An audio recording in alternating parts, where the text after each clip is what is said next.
बाट गईला जिंदगी के सागरो कमाई, बाट गईला जिंदगी के सागरो कमाई। के करे में बाबू रहिए, के करे में माई। बाट गईला जिंदगी के सागरो कमाई, बाट गईला जिंदगी के सागरो कमाई। के करे में बाबू रहिए, के करे में माई। खेती खलियान बाटले चूल्हा बर्तनमा, खेती खलियान बाटले चूल्हा बर्तनमा।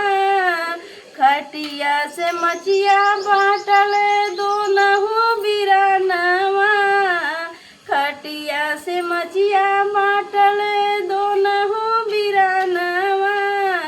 कौन भैया करिए अबू बाबू के दवाइया, के करे में बाबू रहिए, के करे में माई। कौन भैया करिए अबू बाबू के दवाइया, कौन भैया करिए अबू बाबू के दवाइया। के करे में बाबू रहिए, के करे में माई।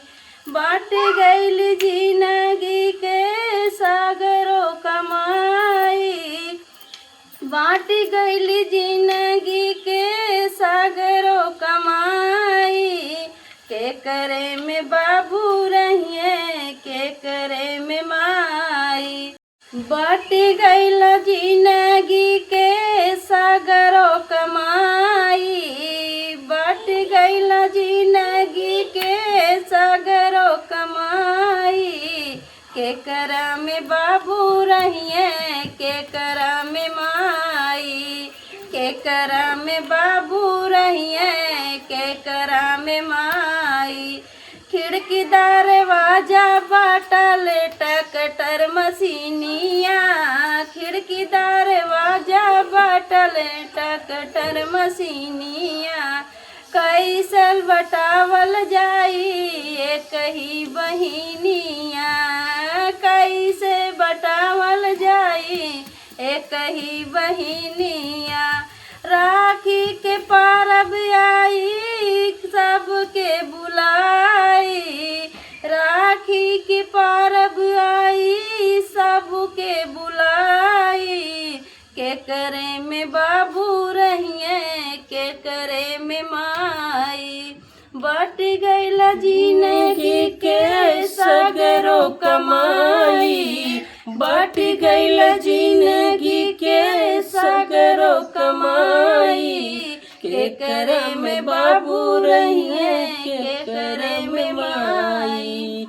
बाट गईल जिंदगी के सगरो कमाई, बाट गईल जिंदगी के सगरो कमाई।